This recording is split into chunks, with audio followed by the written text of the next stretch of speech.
ક્યારે એવું બન્યું છે કે કલાકો સુધી કમ્પ્યુટર કે ફોન સામે બેસતા પછી ગરદનમાં એકદમ જડતા કે દુખાવો થવા લાગે? જો હા, તો તમે એકલા નથી.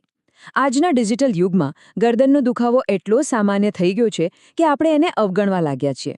તો ચાલો, આજે આ વિશ્લેષણમાં આપણે એ સમજીએ કે આ દુખાવા પાછળનું સાચું કારણ શું છે અને એના માટે આપણે શું કરી શકીએ. તો આજે આપણે શું જોવાના છીએ? પહેલાં તો એ સમજીશું કે આ આધુનિક દુખાવો છે શું. પછી સર્વાઇકલ ડિસ્ક ડીજેનરેશન નામના એક મેડિકલ ટર્મને સરળ ભાષામાં સમજીશું. એના કારણો અને લક્ષણો જાણીશું અને પછી સૌથી મહત્વનો ભાગ એટલે કે કસરતો અને રોજિંદી સંભાળ જે આ તકલીફને મેનેજ કરવામાં ખરેખર મદદ કરી શકે છે. ચાલો શરૂઆત કરીએ એ સમજવાથી કે આ માત્ર કોઈ દુખાવો નથી, પણ આપણી જે આજની લાઇફસ્ટાઇલ છે ને એનું સીધું પરિણામ છે. આપણે જે કલાકો સુધી કમ્પ્યુટર અને મોબાઈલ ફોન વાપરીએ છીએ એ આપણી ગરદન પર આપણે વિચારીએ એના કરતાં ઘણો વધારે બોજ નાખે છે. તો આ જે દુખાવો છે એની પાછળનું એક મુખ્ય કારણ હોઈ શકે છે સર્વાઇકલ ડિસ્ક ડીજેનરેશન. હવે આ શબ્દ સાંભળીને ગભરાવાની જરૂર નથી. ચાલો એકદમ સરળ રીતે સમજીએ કે આ શું છે. જો ટેકનિકલી વાત કરીએ તો આપણી ગરદનમાં જે મણકા હોય છે એની વચ્ચે નાની નાની ડિસ્ક કે ગાદી હોય છે. આ ગાદી એક શોક એબ્ઝોર્બર જેવું કામ કરે છે. પણ સમય જતાં ઉંમર કે પછી સતત તણાવને કારણે આ ગાદીઓ સૂકાવા લાગે છે અને પોતાની સ્થિતિસ્થાપકતા ગુમાવી દે છે. આને હજી સિમ્પલ બનાવીએ. બસ એમ વિચારો કે ગરદનના મણકા વચ્ચે નાના નાના કુશન લાગેલા છે. સર્વાઇકલ ડિસ્ક ડીજેનરેશન એટલે બસ આ કુશનનો ધીમે ધીમે થતો ઘસારો. હવે થોડું સહેલું લાગ્યું ને? પણ સવાલ એ છે કે આ કુશન ઘસાઈ જાય કેમ અને કોઈને ખબર કઈ રીતે પડે કે આ તકલીફ શરૂ થઈ ગઈ છે? ચાલો હવે એના કારણો અને સામાન્ય લક્ષણો પર એક નજર કરીએ. જુઓ, આ લિસ્ટમાં ખાલી ઉંમર વધવાની જ વાત નથી. સૌથી મોટો વિલન કોણ છે ખબર છે? આપણું પોસ્ચર, એટલે કે આપણી બેસવાની અને ઊભા રહેવાની રીત. અને એટલે જ આજે યંગ લોકોમાં પણ આ પ્રોબ્લેમ મોટા પ્રમાણમાં જોવા મળી રહ્યો છે. આ લક્ષણો સાંભળીને કદાચ ઘણા લોકોને લાગશે કે અરે આ તો મને પણ થાય છે. જેમ કે ગરદનમાં સતત ધીમો ધીમો દુખાવો રહ્યા કરે, સવારે ઉઠો ત્યારે ગરદન જકડાઈ ગઈ હોય કે પછી માથું ફેરવવામાં તકલીફ પડે. ક્યારેક તો આ દુખાવો ખભા અને હાથ સુધી પણ પહોંચી જાય છે. ઓકે, તો અત્યાર સુધી આપણે પ્રોબ્લેમની વાત કરી, પણ હવે આવે છે ગુડ ન્યૂઝ અને સૌથી મહત્વનો ભાગ. કારણ કે આ તકલીફ સાથે જીવવાની કોઈ જરૂર નથી. એનો બહુ સારો ઇલાજ છે. ચાલો સોલ્યુશન જોઈએ. અને સારા સમાચાર આ જ છે. નિરાશ થવાની બિલકુલ જરૂર નથી. મોટાભાગના કેસમાં માત્ર થોડી ચોક્કસ કસરતો અને આપણી રોજિંદી આદતોમાં નાના નાના ફેરફાર કરીને આ તકલીફને ખૂબ સારી રીતે કાબૂમાં રાખી શકાય છે.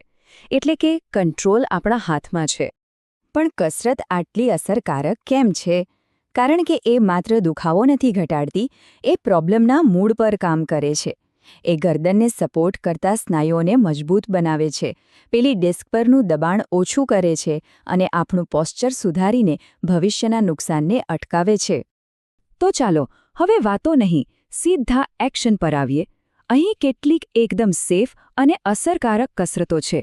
પણ હા, એક વાત યાદ રાખજો. બધું ધીમે ધીમે અને આરામથી કરવાનું છે. જરા પણ વધારે દુખાવો થાય તો તરત જ અટકી જવાનું. સૌથી પહેલી અને કદાચ સૌથી ઇમ્પોર્ટન્ટ કસરત, ચિન ટક્સ. આજે જે ટેક્સ્ટ નેકની સમસ્યા છે ને, એટલે કે ફોન જોઈને ગરદન સતત આગળ ઝૂકેલી રહે છે, એના માટે આ બેસ્ટ છે. આને કરવાની રીત એકદમ સિમ્પલ છે. સીધા બેસો અને બસ તમારી દાઢીને પાછળની તરફ ખેંચો, જાણે ડબલ ચિન બનાવી રહ્યા હોઈએ. ધ્યાન એ રાખવાનું છે કે માથું ઉપર કે નીચે નથી કરવાનું, સીધું જ પાછળ ખેંચવાનું છે. 5 સેકન્ડ માટે હોલ્ડ કરો અને પછી રિલેક્સ. ઓકે, હવે બીજી કસરત. આ છે ગરદનની સાઈડના મસલ્સ માટે, જ્યાં આખો દિવસનું સ્ટ્રેસ જમા થાય છે. આમાં પણ સીધા બેસીને ધીમેથી માથાને એક બાજુ નમાવો, જાણે કાનને ખભાને અડાડવાનો પ્રયત્ન કરતા હોઈએ. પણ ખભો ઉપર નથી લાવવાનો, ખભાને એકદમ રિલેક્સ રાખો. બસ તમને એક સરસ મજાનું ખેંચાણ ફીલ થશે. 15 સેકન્ડ રોકો અને પછી બીજી બાજુ કરો. હવે આ ત્રીજી કસરત. ભલે સીધી ગરદનની ના લાગે, પણ એ ખૂબ જ જરૂરી છે. આનાથી આપણું પોસ્ચર સુધરે છે અને ગરદન પરનો લોડ ઓટોમેટિક ઓછો થઈ જાય છે. આમાં શું કરવાનું છે?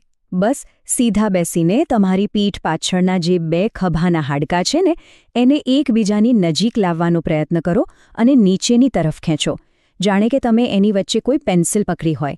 આ કરવાથી પીઠનો ઉપરનો ભાગ મજબૂત બને છે, જે ગરદન માટે એક મજબૂત પાયા જેવું કામ કરે છે. અને હવે આઇસોમેટ્રિક એક્સરસાઇઝ. આનો મતલબ છે કે કોઈપણ જાતની મૂવમેન્ટ વગર સ્નાયુઓને મજબૂત કરવા. સિમ્પલ છે. હાથથી માથા પર દબાણ આપવાનું અને ગરદનથી એ દબાણને રોકવાનું છે. આગળથી, પાછળથી અને બંને બાજુથી 5-5 સેકન્ડ માટે કરો. આનાથી ગરદન ખૂબ જ સુરક્ષિત રીતે મજબૂત બને છે. જુઓ, ખાલી કસરત કરી લેવાથી બધું ઠીક નહીં થાય. સારા પરિણામ માટે આપણે આપણી રોજિંદી આદતો પર પણ ધ્યાન આપવું જ પડશે. આ નાના નાના ફેરફારો બહુ મોટો ફરક લાવી શકે છે. આ તો એકદમ પ્રેક્ટિકલ ટિપ્સ છે. તમારું કમ્પ્યુટર સ્ક્રીન આંખની બરાબર સામે હોવું જોઈએ. ફોન જોવા માટે ગરદન ઝુકાવવાને બદલે ફોનને ઉપર લાવો. અને હા, દર અડધા-પોણા કલાકે એક નાનો બ્રેક લઈને થોડું સ્ટ્રેચિંગ તો કરવાનું.